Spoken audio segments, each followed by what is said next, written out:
onde a empresa se encontra inserida. Os desafios de fazer negócios realizando atividades filantrópicas e de solidariedade face à Covid-19 torna a atividade filantrópica, que por sinal é de extrema importância, cada vez mais complexa, mas necessária.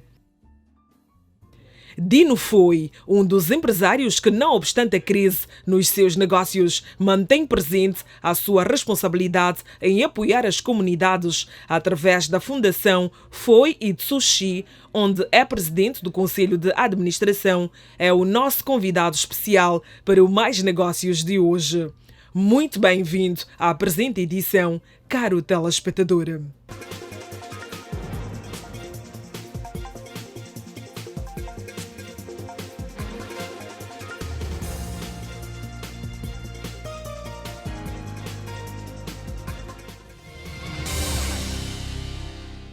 Muito boa noite, seja bem-vindo ao Mais Negócios.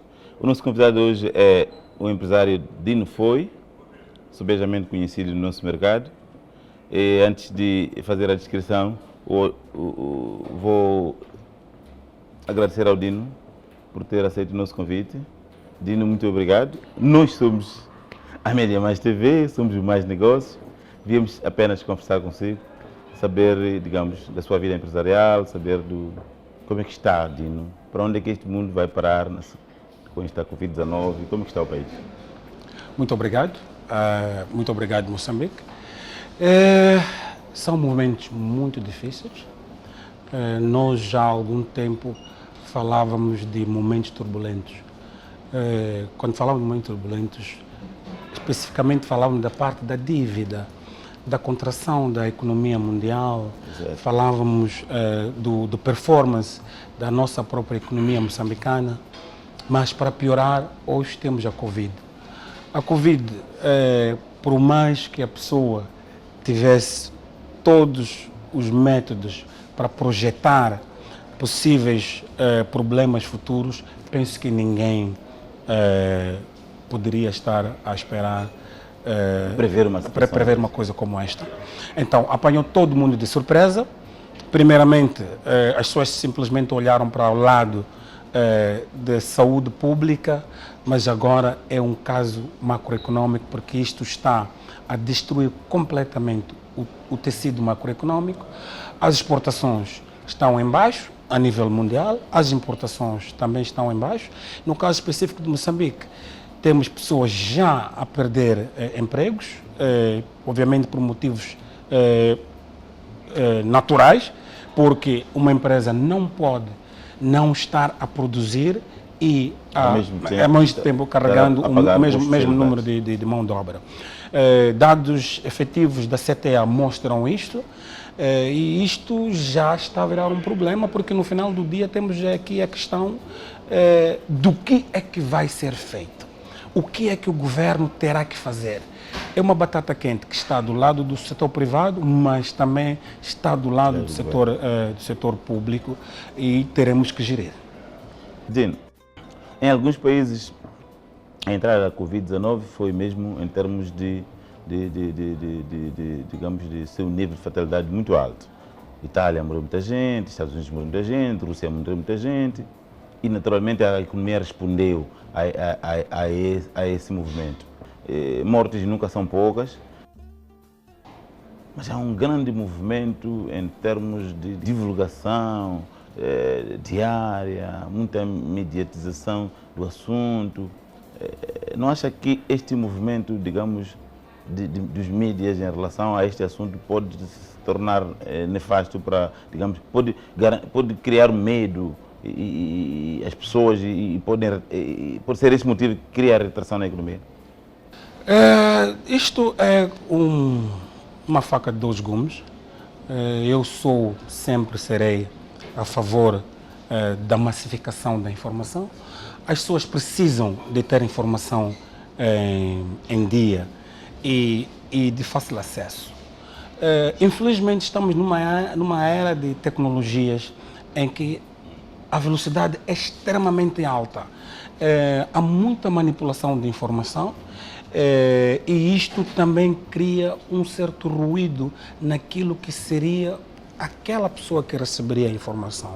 No caso concreto de Moçambique, eu tenho que agradecer e até congratular o governo, que tem sabido prontamente comunicar-se com a população, pelo menos as pessoas que têm acesso à televisão, às rádios, e tem sabido perceber o que é que está-se a passar, porque o Ministério da Saúde dá os famosos briefings diários. Morreram, sim senhora, 5 pessoas em Moçambique, é um número grande, e como você mesmo dizia, não existe número pequeno para mortes. Agora, o que interessa mesmo é, nós já não estamos na fase de prevenção. Esta fase já passou. É uma daquelas coisas que esse comboio de prevenção já acabou. Agora, nós temos que atacar a coisa da melhor maneira possível e, sinceramente, espero bem que as autoridades sanitárias e não só estejam preparadas para isso. Falando de autoridades sanitárias, voltamos mesmo à massificação da informação em relação à Covid-19. Há vozes também, digamos, que já hoje começam a levantar-se em relação a por que é que esta informação é apenas relativa à Covid-19, quando de concreto, em termos de saúde pública moçambicana, não é o mais grave.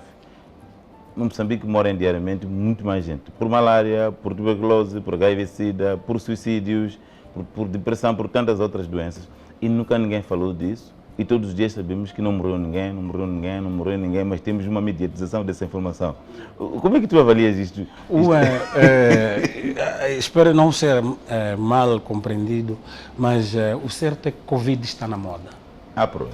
Ok? Covid está na moda, não nego os números, eu tomo em consideração os números de Covid em qualquer país com muita apreensão, mas nós estamos diante de uma pandemia mundial.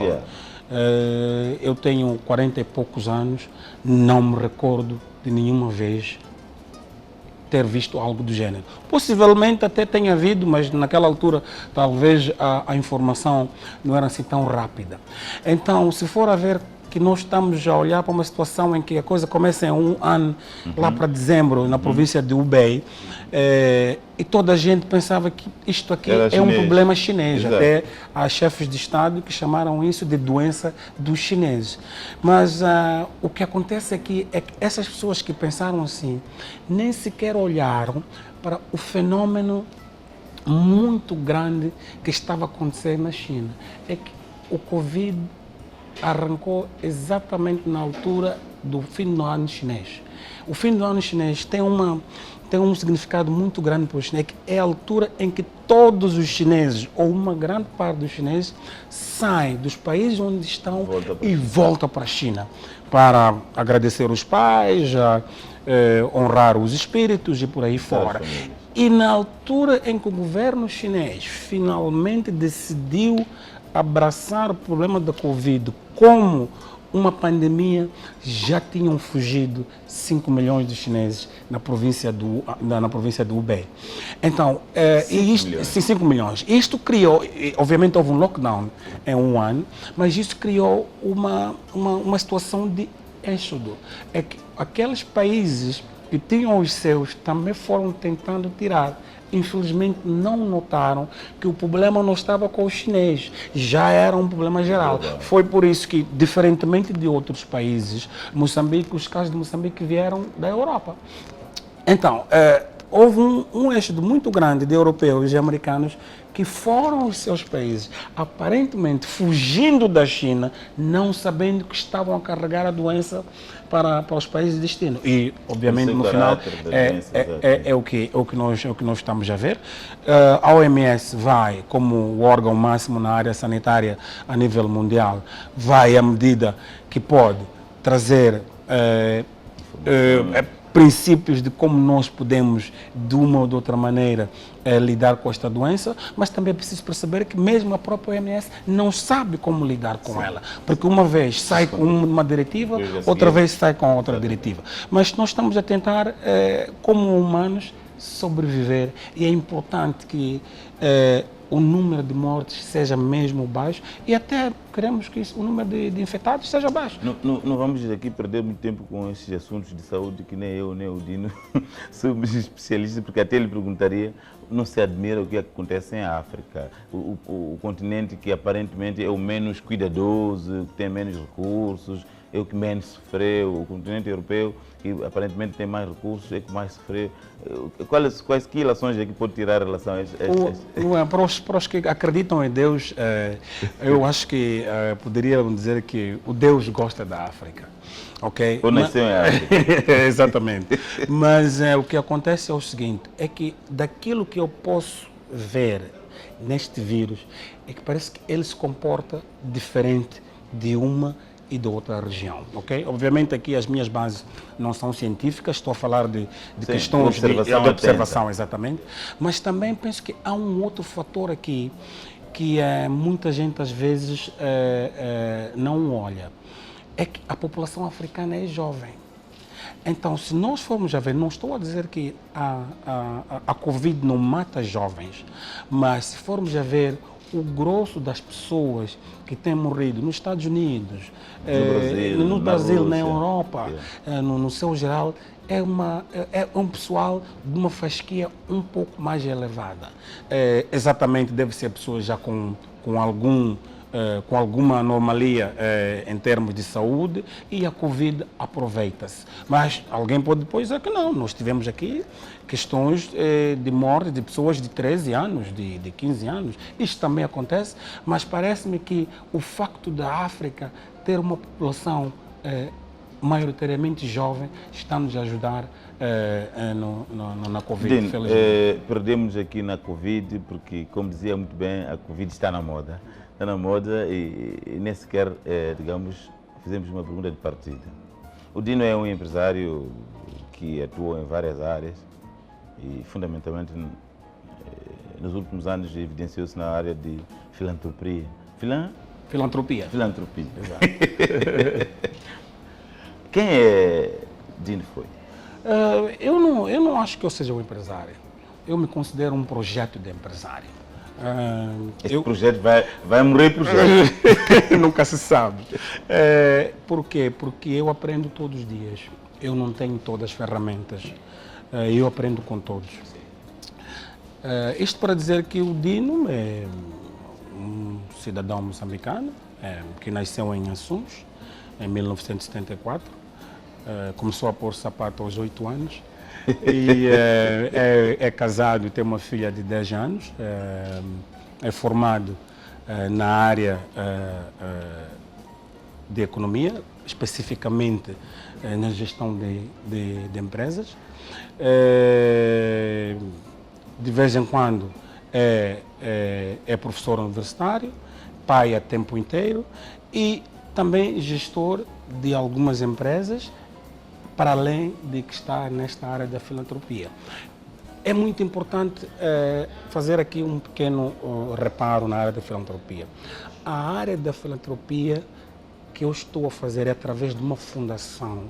Esta fundação não é minha.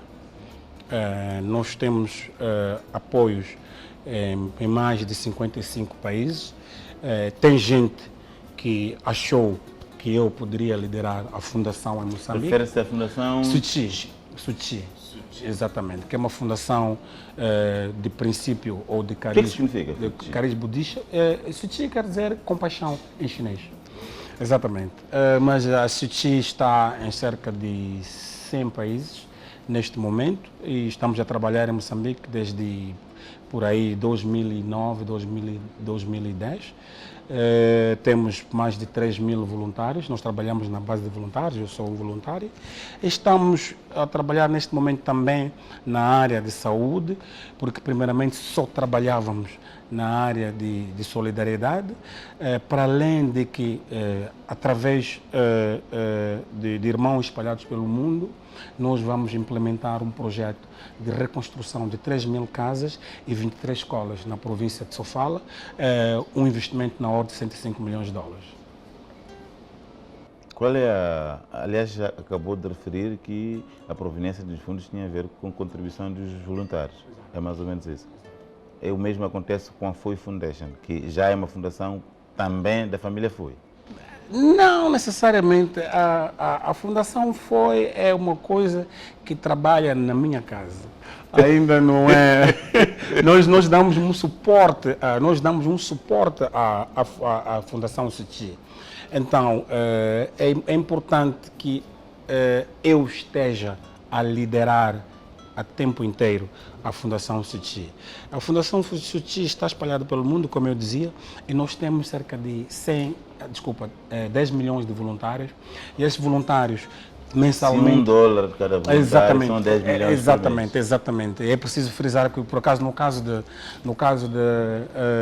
do ciclone Idai, nós conseguimos 65 milhões de 55 países em 4 semanas. Isso é um tempo recorde em termos de contribuição, o que quer dizer que há esperança, um homem gosta do outro, o amor é incondicional, e é gente que muito possivelmente nunca veio a Moçambique, mas porque viu que Moçambique precisa de ajuda, eles ajudaram a Moçambique. Tem paixão, como diz o próprio nome, para fazer jus ao próprio nome da Fundação. Exato. Dino falamos de várias áreas em que passou na vida. Eu recordo-me, nos seus CVs que eu fui lendo, antes de vir conversar consigo, além do conhecimento pessoal, que em algum momento foi gestor de empresas do antigo presidente Armando Guebuza. Refiro-me a... Como é que chamava essa empresa? Chama-se... Focus 21. Focus 21. Eu não chamo... Que referências é que tem do senhor Armando Guebuza como empresário? Vamos deixar o presidente, porque todos conhecemos o presidente, mas nós não conhecemos o empresário. O senhor trabalhava cara a cara com ele. Não, estranhamente. É isto que muita gente às vezes assume. O presidente Guebuza era o dono da Focus 21 até a altura em que ele ficou presidente da República de Moçambique. Okay. Mas eu não trabalhei com o presidente Guebuza, já devo ter estado com o presidente Guebuza como chefe de Estado algumas vezes, fizemos algumas missões empresariais juntos pelo mundo fora, mas eu, na verdade, trabalhava com a PCA da Focus 21, que era a Valentina Guebuza, e com o PCA da Moçambique, eu como CEO da Moçambique, o diretor da Focus 21, então eu trabalhei com os filhos. Agora, como líder, como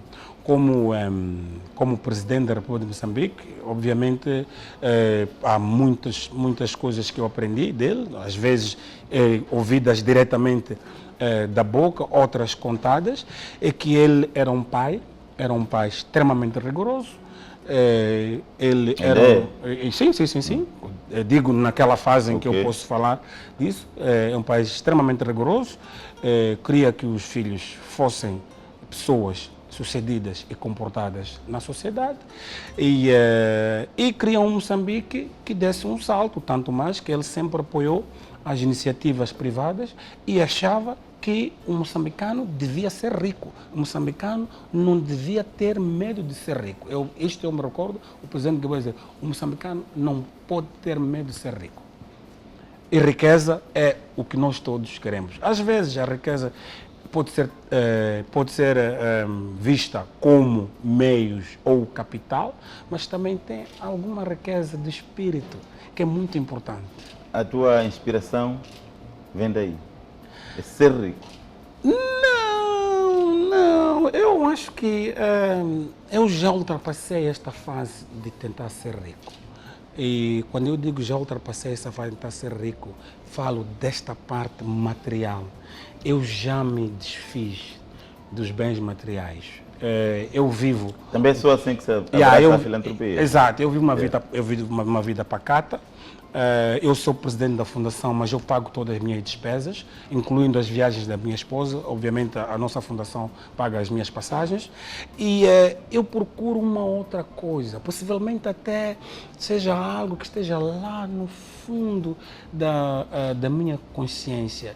É que eu quero ver esta riqueza transformada em amor. Eu quero uma sociedade que é muito virada para o próximo. Nós queremos rico que ajuda o pobre, Por que que isto é importante? Isto é importante porque isto estabiliza a sociedade. Quando o foco quando o foco é simplesmente no dinheiro, as pessoas esquecem aquelas que precisam as coisas. É normal a gente entrar nos nossos Range Rovers é para estar a ler um jornal, enquanto que ali está um irmão a vasculhar o lixo. A questão que se coloca é, você se sente à vontade dentro do seu carro a ver o outro assim? Não, é importante que as pessoas que tenham acesso, não necessariamente ao dinheiro, comecem também a pensar naqueles nossos irmãos que não têm. Então, como eu dizia, claramente não estou à procura de riqueza, não espero ficar rico, esta não é a intenção, mas eu quero, se alguém procurar o meu legado um dia, eu quero que as pessoas recordem-se de alguém que sempre tentou ajudar ao próximo incondicionalmente. Conheço Dino há sensivelmente 15, 20 anos, não tenho datas, mas há uma coisa que eu não consigo ainda tirar da cabeça. Nunca vi o Dino sem esta peça aqui. Nunca vi o Dino sem esta. O que é isso aí? O que significa? Nunca vi o Dino sem isso. Esta é uma peça única. Eu sou budista. Nós budistas acreditamos em energias positivas e negativas. Em 2006, eu estava a fazer o meu MBA no Taiwan, mas tinha que fazer um estágio na Alemanha.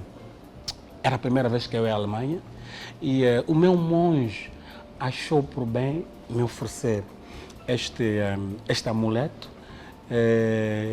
para, já que eu ia para um sítio novo, as energias negativas fossem expulsas e as energias positivas trazidas para cá. E porque eu acredito nisto, eu uso isto não 24 horas, eu só tiro essa pulseira normalmente quando vou dormir, porque a instrução é que a pulseira não deve dormir na cama. Tirando isso isso... faz parte da exato. Então, tirando isso, é a pulseira que eu sempre estive. Essa pulseira conhece reis, presidentes, primeiro-ministros e CEOs a nível mundial, mas é algo que está comigo. Isto aqui não é uma pedra, é resina, é âmbar vegetal, e leva mais ou menos 500 anos para ficar nesse estado. Então, isto parece uma pedra, mas não é pedra, isto é resina de árvore. Eu percebo, mas queria voltar. Na verdade, até já tivemos uma conversa com um senhor que trazia também uma coisa semelhante, mas chama-se olho turco. Exato. E a explicação que ele dava é mais ou menos a mesma, de que repele os invejosos. Exato. Protege a alma. Eu acredito que, não sei, o amigo Langa, as tantas, mas tem gente que tem aquela almofadinha também, tem o mesmo efeito. Então, as tantas, esta aqui é a minha almofadinha ao nível do que eu acredito na parte budista. Mas, tirando isso, não tem mais nada do que isso. Obviamente, isso ficou a minha marca. Eu, às vezes, saio assim apressado, entro no carro e... Sente que falta-lhe alguma coisa? Sempre que falta alguma coisa. Eu viro e volto para casa. Então descobre que não. Exatamente. Dino, vamos fazer um breve intervalo. Obrigado. Voltamos a conversar até já. Muito obrigado. Mais uma vez, boa noite. Fazemos um breve intervalo e voltamos já a conversar com o Dino. Obrigado.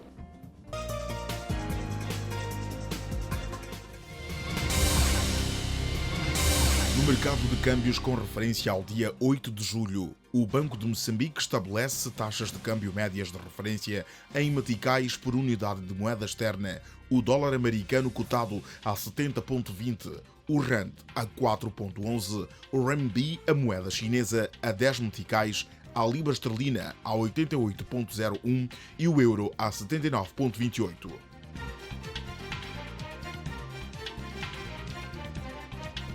No que concerne ao mercado financeiro, o Banco de Moçambique mantém as taxas de facilidades permanentes de cedência e de depósitos em 13,25% e 7,25% respectivamente, e no que diz respeito à Prime Rate está estabelecida em 16,9%. Para os investidores no mercado de valores mobiliários, a capitalização bolsista continua negativa em cerca de menos 5,2%.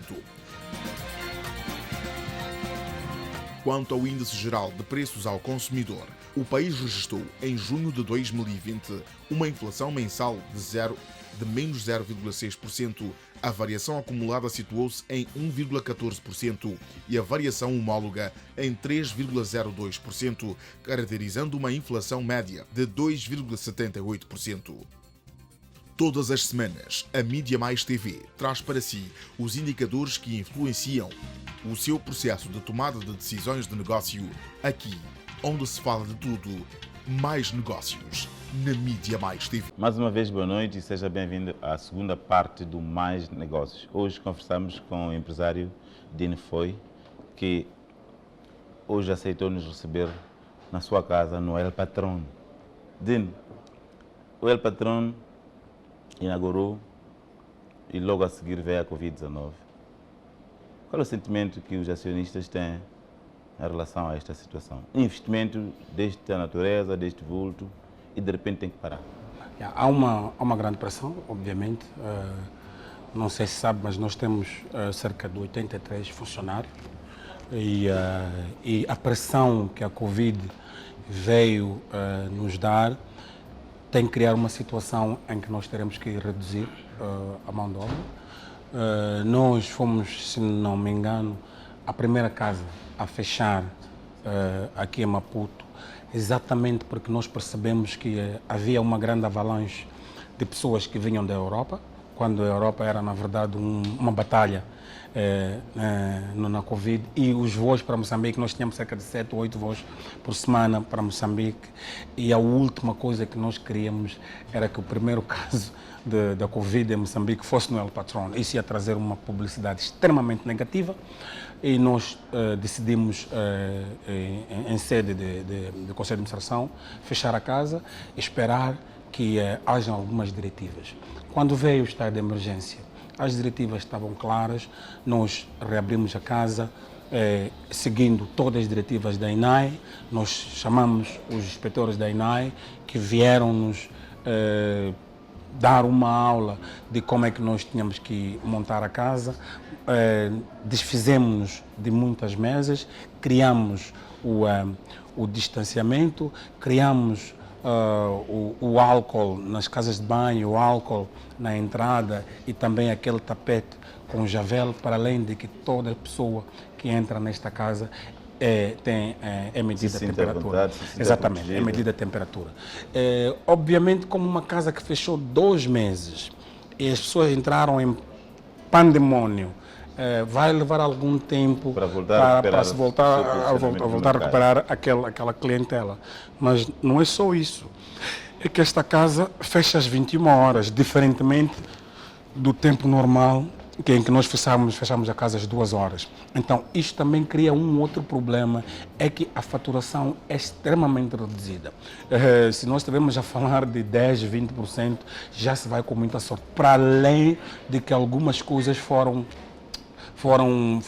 mudadas, como deve saber, a pessoa se não come, nós não podemos servir bebida e por aí fora. E tendo uma casa completa como restaurante e bar, nós tínhamos clientes que vinham aqui simplesmente para beber o seu copo, mas que já não podem fazer isso. Então as pessoas vêm para aqui para passar a refeição. Isto cria uma grande pressão, não só para a administração como tal, mas também para os funcionários, porque os funcionários já sabem que a receita é extremamente baixa, os custos são extremamente altos, no final do dia é a mesma coisa, há custos fixos, aqueles empresários mais cautelosos até possivelmente poderiam dizer, olha, é melhor fecharmos.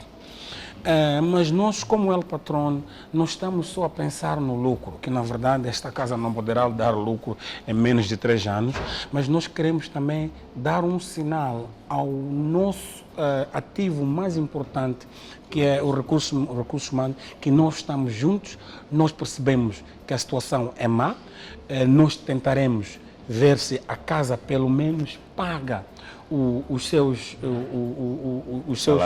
salários e os custos operacionais, de modo que nós não tenhamos que ir outra vez atrás dos acionistas para fazer algum tipo de injeção, principalmente numa altura em que não está-se a fazer nada, há empresas a fecharem, as pessoas não estão a ser pagas e a situação é mesmo caótica.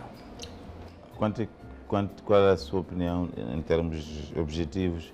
A CC Investimentos, que é a empresa dona do El Patrón, é isso, não é? Sim.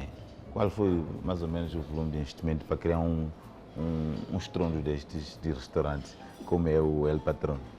Eu tenho problemas em entrar em números, porque às vezes quando a gente passa números, passa uma mensagem errada. Se quisesse perguntar sobre números, deveria dizer, mas quanto é que vocês estão a pagar à banca? Estão a perceber? Isso é lógico. Então. Dino foi gestor não ia buscar as últimas poupanças dele para pôr a risco. Ia sempre buscar dinheiro. Não, mas aqui o problema aqui é este, é que muitas vezes as pessoas entendem mal o tal famoso empreendedorismo. A gente diz que é o empreendedor clássico ou tem um empreendedor atual. A ideia é de onde é que vem o dinheiro. E muitas vezes até isso costuma atacar como é que eu diria, as poupanças familiares. Exato. E depois daí tem que ir à banca que por acaso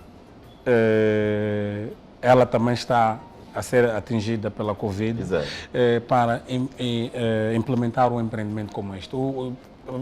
Tecnicamente falando, este empreendimento custou $2 milhões americanos e nós sabemos payback de 3 anos, como dizia antes. O payback pode ser de 3 anos, seria 3 anos sem a Covid. Então, quando se olha para uma situação em que as fronteiras não se abrirão normalmente, mesmo que os voos passem a funcionar regularmente, as pessoas não se vão... as pessoas estarão muito relutantes em passear. Obviamente, esta casa não é necessariamente uma casa de turistas, esta casa toma conta do pessoal que vive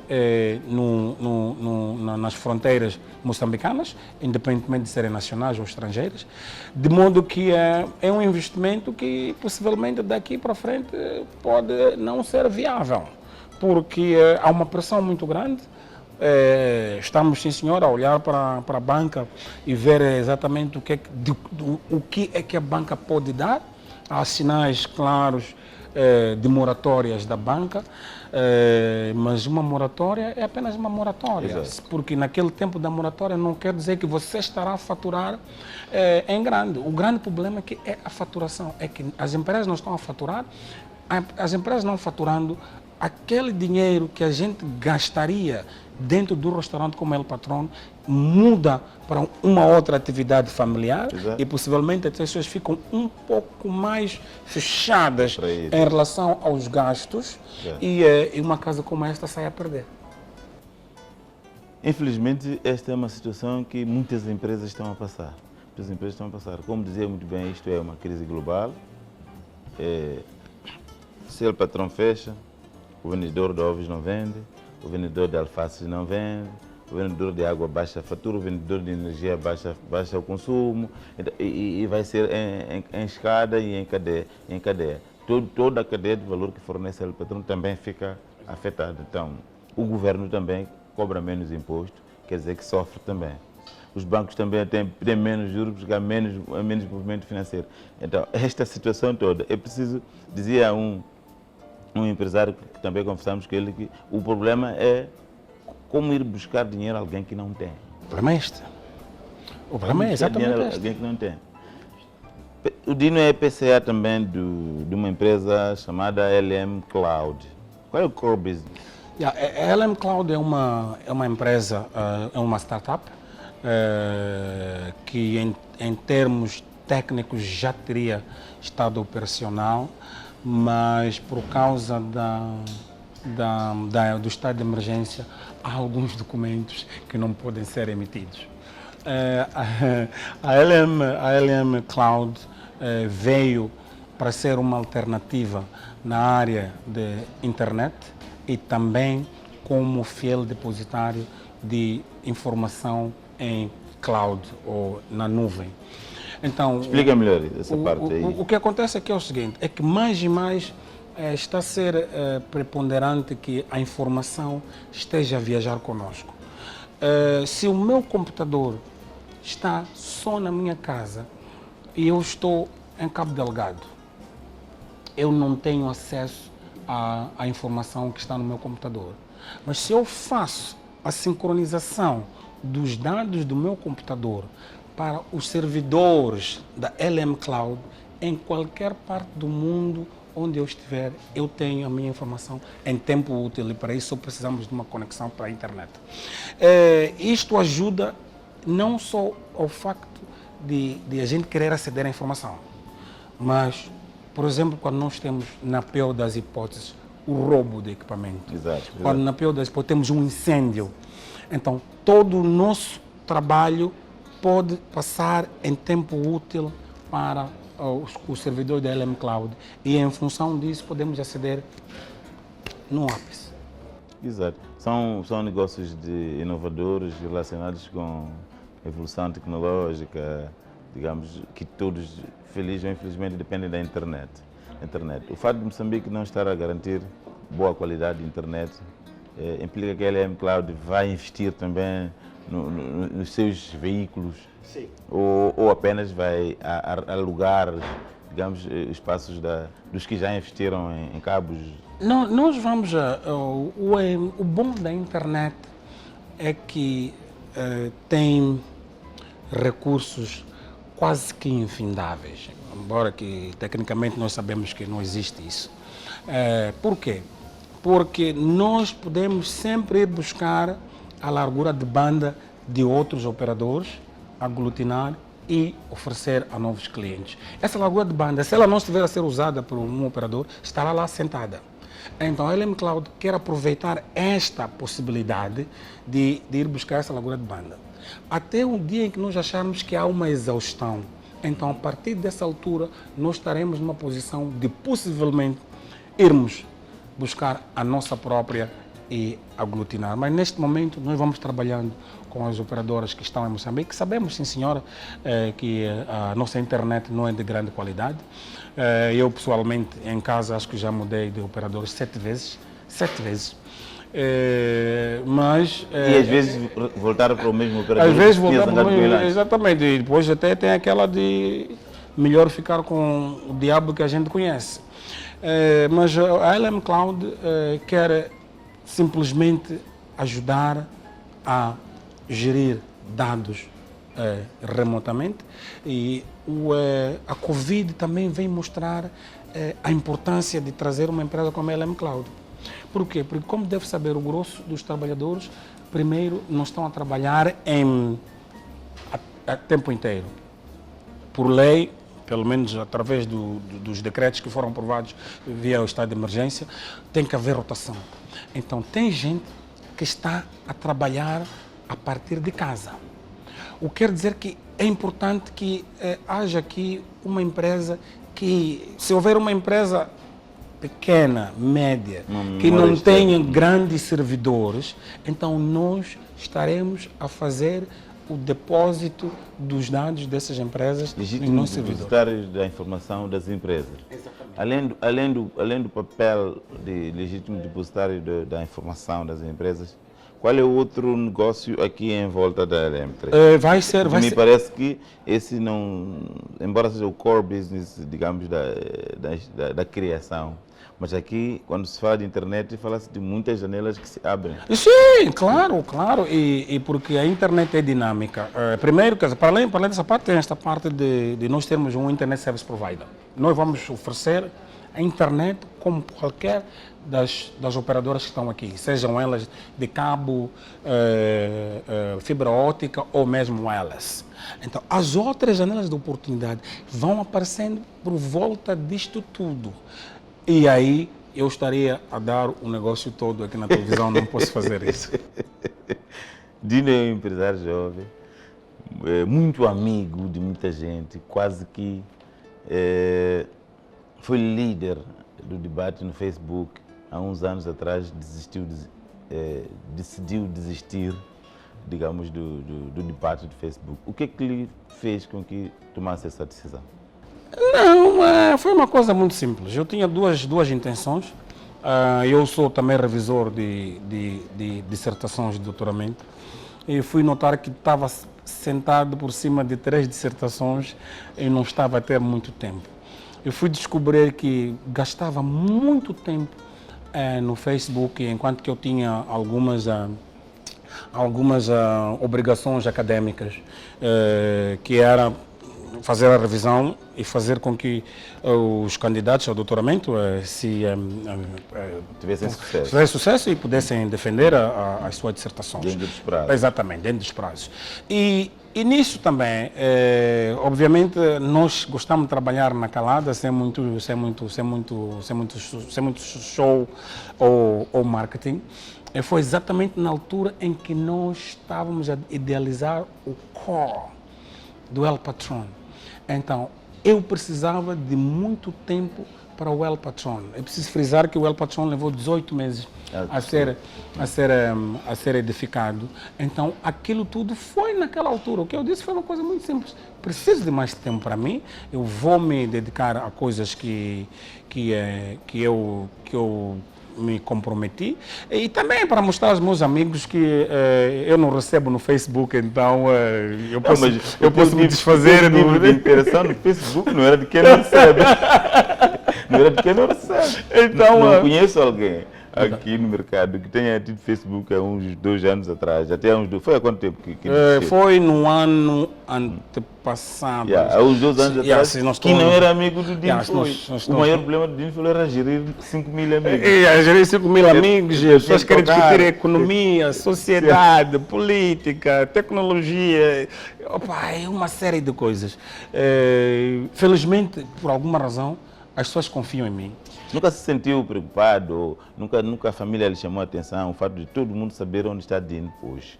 O Dino, até às 5 horas, todo mundo sabia onde estava Dino. O Dino viajou, o Dino estava no avião, mostrava, fazia fotografias, estou no avião, vou à beira. Chegava na beira, ia às Machambas, nos seus negócios lá das Machambas, ainda tem? Tem, claro. Eu acabo de fazer a colheita dos meus 50 hectares de gergelim. Machamba a fazer a colheita. Exato. Dino entrava no avião, vai para a Turquia, está a mostrar. Exato. Nunca lhe preocupou, nunca lhe chamaram a atenção, para Dino estás a expor demais. Nós ficamos a desconfiar que Dino foi chamado a atenção, que estava a expor demais, que estava a crescer. Não, eu não devo ninguém. Isso é claro. Além dos bancos. Além dos bancos. Não. Quando a gente deve ao banco, não é uma dívida. É um arranjo.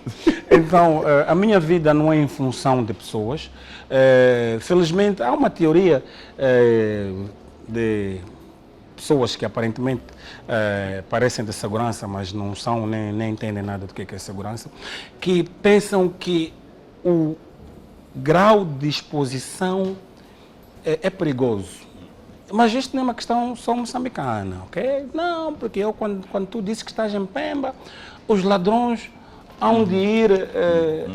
A questão que se coloca aqui é que se tu estiveres a seguir o check-in, é que tu não sabes se o meu check-in é um check-out. Está a perceber? Então, eu não estou preocupado com isso. Quando digo que eu não devo ninguém, é no sentido de que não tenho problemas de dizer onde eu estou. Eu estou aqui no El Patron, faço um check-in que estou no El Patron. Mas se estou numa outra casa qualquer, também faço isso. Nós temos que estar numa sociedade em que as pessoas devem fazer as coisas. Nós não temos que estar numa sociedade que amedronta as pessoas. Quer dizer, tu não podes ter medo de estar a viver em Moçambique, tu não podes ter medo de estar a viver a tua vida. Como os negros estão hoje a ter nos Estados Unidos. Exatamente. Então, afinal de contas, o que é que os nossos avós, os nossos pais fizeram para a nossa independência. Nós temos que viver a nossa vida. Obviamente, se eu lhe insulto, eu amanhã tenho que arcar com as consequências. Quando você for ao tribunal, é para queixar que, olha, o Dino insultou-me, eu tenho que vir aqui para talvez pagar uma multa, ou seja, lá ser condenado pelo juiz.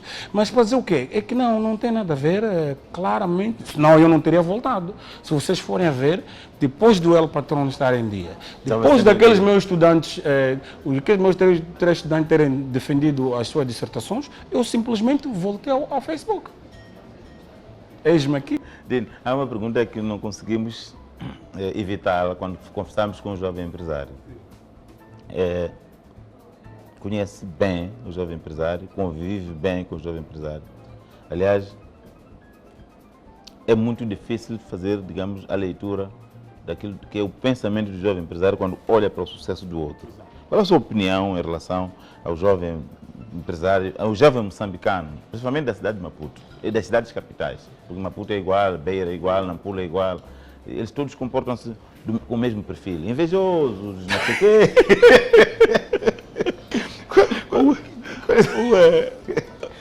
É assim, como eu dizia há minutos atrás, eu aprendo todos os dias, ok? Eu me lembro que quando eu era miúdo, mais jovem, eu tinha o meu mentor, que é o professor Lourenço de Rosário. Eu sempre seguia as pegadas e ele dizia, puto, calma, tu tens que aprender isto faz-se assim. Eu me lembro em algum momento em que eu discutia com ele dizia, não, eu vou a Londres, estou na business class, eu dizia, mas velho, business class, paga $5.000, eu estou lá atrás, pago $1.000, para chegar ao mesmo tempo. Ele disse, não. É que eu, quando chegar a Londres, eu já estou pronto para ir dar minhas aulas. E você ainda tem que se esticar em algum sítio, ver como é que está a coluna. De modo para dizer que são coisas que eu aprendi com ele. Onde é que eu estou a tentar chegar? É que eu quero aprender. Eu, quando sei que você sabe mais do que eu quero que você me ensine. Então, eu não tenho problemas com o sucesso dos outros. Eu festejo o sucesso dos outros. Mas isso é uma característica inédita. Quando as pessoas são nomeadas, quando as pessoas abrem uma nova empresa, ou uma empresa fica bem sucedida, eu festejo o sucesso dos outros. Então, vai ser muito difícil tirar isso de mim. E por acaso, também por causa do budismo, eu vou aprendendo ainda mais princípios em que a coisa não é sobre nós, é sobre os outros. Está-me a perceber? Então aquela coisa para mim que nós temos de, quando nós vamos dar, na verdade nós é que estamos a receber. Então o sucesso do outro comigo é festejado. Eu não invejo ninguém, eu tenho um carro aí cansado, se tu passares com o teu Rolls Royce, eu vou dizer, lá vai o Jaime Langa, meu amigo, no seu Rolls Royce. Uma pessoa bem sucedida. Em Nhaçunge não há budistas, Dino. E como é que o filho de gente da Zambesa, de Nhaçunge, lá na Catembe de Quilimane... Catembe é Manhattan, ok? Catembe é Nova York, em comparação com Nhaçunge. Não, é como se chama? Como se chama ali? É Recamba? Não. É Nova York. Outro lado, Catembe, Nova York. Como se chama? Espera, estamos a falar de Island? Não, como chama? Deixa para lá. Vamos deixar para lá. É igual, aquilo é quase todas as cidades, as grandes cidades. Exatamente. Xangai também tem. Sim, o Pudong e Puxi. Exato. Xangai também tem. Nós também temos Catembe. Esperamos que Catembe também desenvolva e se torne... E vai a tempo. Se torne grandes cidades, porque geralmente essas novas cidades são desenhadas, digamos, com toda a calma, com toda a estrutura urbana, olhando para a cidade velha, que é Maputo, idealizando uma cidade nova.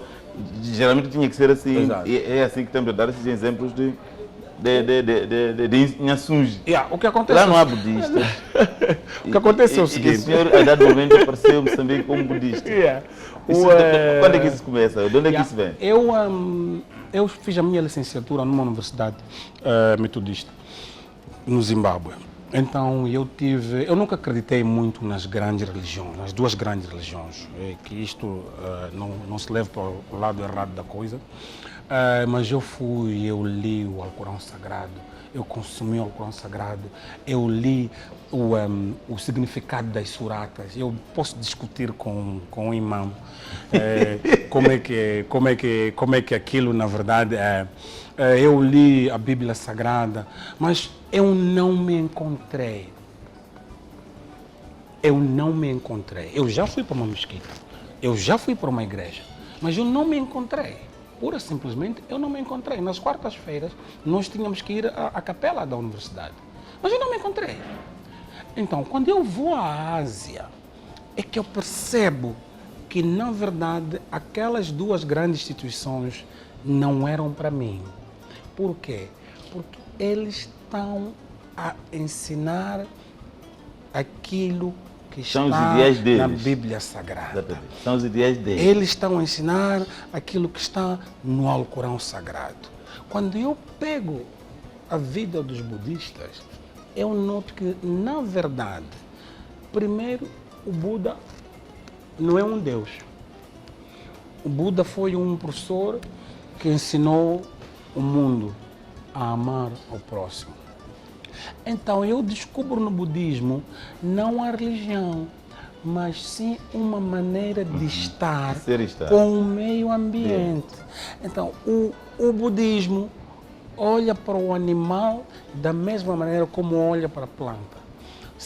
Não sei se sabe, mas no ponto mais alto do budista, ele não come carne nem peixe, quer dizer, aquilo tudo que já viveu antes. Exatamente. As pessoas depois perguntam, mas então também estará a matar a planta, se tirar a couve não estará a matar a planta? O bom é que a couve sempre pode voltar a rejuvenescer. Então, eu abracei o budismo como uma maneira de estar, como eu quero estar para com o meu meio envolvente. Eu não estou num abode, num monastério budista, não quero recitar os escritos do Buda, mas eu acredito que eu sou um bodhisattva em ascensão. Um bodhisattva é alguém que está a tentar seguir ou segue um bom caminho, que fala boas coisas, faz boas coisas, e é este Dino de Inhaçuns que está a tentar se encontrar e não que esteja perdido. Uma mensagem especial para os jovens moçambicanos que gostariam de ser dinos hoje? Eu acho que não, essas pessoas não devem ser Dino. Já me costumo acompanhar com as pessoas. Quando eu crescer, quero ser como Dino foi. Eu digo, não há nada de especial em mim. Eu acho que quando tu cresceres, tens de ser melhor que o Dino foi. Exato. O que é importante aqui é que eu tinha tudo para dar errado. Ok? Eu venho de um pai... Como qualquer moçambicano. Eu venho de um pai analfabeto, de uma mãe analfabeta, em ações... Mas eu me encontro, às vezes, sentado num hotel em Beijing ou em Nova York. Eu digo para mim, olha só para mim, eu sou aquele que veio de Inhaçuns. Está-me a perceber? Eu me lembro, na viagem que nós fizemos, eu e meu pai, em direção a Tailândia. Não, em direção a Quelimane, saindo de Inhaçuns, quando eu devia vir ao Maputo. Eu olhava para aqueles dois prédios, Monte Giro e Hotel Schwab. Aquilo para mim era o prédio mais alto do mundo. Estamos a falar de mais ou menos 20 quilômetros, não estamos a pé, ok? Mas eu já me encontrei num Rolls Royce que vem me buscar no aeroporto para me levar para o hotel. Então, eu acho que quando eu somo isso tudo, não digo que é sorte, não. É acreditar. Não. É acreditar. Eu acreditei. Investir em si exatamente. Mesmo. Eu acreditei. Eu acreditei. Eu nunca poupei fundos imundos para a minha educação, formal ou não, porque muitas vezes as pessoas sempre esperam que a nossa educação seja aquela que termina com mestre disto ou doutor em aquilo. Exatamente, mas não é isto. Eu invisto muito em mim, eu acho que gasto mais na parte da educação que em outras coisas todas. A mensagem: believe, acreditem em vocês, nada é impossível, e para aqueles que achavam que o limite é o céu, é que o céu já não é o limite. Então a capacidade de imaginação está lá. Se tivermos uma formação, seria muito bom. Se não tivermos, nós temos pessoas muito bem-sucedidas em Moçambique e no mundo que não tiveram uma licenciatura, não têm um mestrado. Exatamente, que não tem um doutoramento, mas é preciso que a pessoa acredite naquilo que faz. Nós fomos criados uma sociedade que nós fomos talhados para trabalhar para o Estado. Se for a ver, olha, eu quero ser jurista, depois vou trabalhar para a terceira secção do tribunal, eu quero ser economista para ser levado para o Banco Central e por aí fora. Nós não fomos talhados para fazermos as coisas. Continuamos a não ser. Nós não estamos a fazer as coisas, nós não estamos a dizer que, olha, eu daqui para frente vou usar estas mãos, eu quero ser um bom mecânico. Um bom carpinteiro, eu quero ser um bom carpinteiro. Eu quero ser um bom eletricista. E nós vamos ver isto agora que está a vir essa avalanche do gás. Nós não temos gente formada na área do gás. O que é que nós temos? Nós temos gente que tem um mestrado em gás e petróleo. Vai fazer o quê? Você tem mestrado em gás e petróleo. O que você vai fazer? Obviamente que aquelas empresas querem pessoas que possam soldar a 200 metros de profundidade. E no final do dia, quando eles não trouxerem 4, 5, 6 mil filipinos, nós vamos dizer que não, estas empresas só estão a trazer estrangeiros. Não estão a trazer estrangeiros. Um estrangeiro é um grande custo para uma empresa. As empresas estão a trazer estrangeiros porque nós não criamos esta parte. Nós sempre fomos para licenciatura, mestrado e doutoramento e nunca tivemos aqui um ensino técnico profissional que andasse e criasse pessoas que estivessem prontas para fazer o seu trabalho. Fale aqui a estratégia também de formação do homem novo. Fale aqui a estratégia do governo também, digamos, em termos do alinhamento daquilo que são as cadeiras que devem ser prioritárias para a criança crescer e se formar um homem para a vida dele. Falha aqui muitas coisas. Falha. Nós temos PhDs em agronomia que não têm 4 hectares. Mas foram pessoas que estudaram muito. Okay? Nós temos cerca de 42 universidades, sei que não aumentaram ou diminuíram, mas não temos institutos profissionais que tirem pessoas para fazer o trabalho. Se for a ver, nós temos aqui uma faculdade que ensina turismo e hotelaria, mas ninguém quer aquela gente que está a sair de Inhambane, cá entre nós. Eu não tenho aqui, espero não receber um. Por quê? Porque o que está a ser ensinado não é o que está a ser feito. A gente precisa de pessoas que saibam fazer o que é um mise en place. Chega aqui, arruma a mesa, vai para a cozinha, já sabe exatamente como é que começa a cozinha e onde termina. Isto não se faz na universidade. Isto faz numa escola técnico-profissional. Dino, muito obrigado. Dino é daquelas pessoas difíceis de conversar com elas e depois a conversa não termina, o nosso tempo é pouco, é escasso neste caso, mas como nós temos certeza que voltaremos a conversar com o Dino sobre um outro tema, sobre um outro momento, os temas para conversar consigo não se esgotam. Há muita novidade que o Dino tem.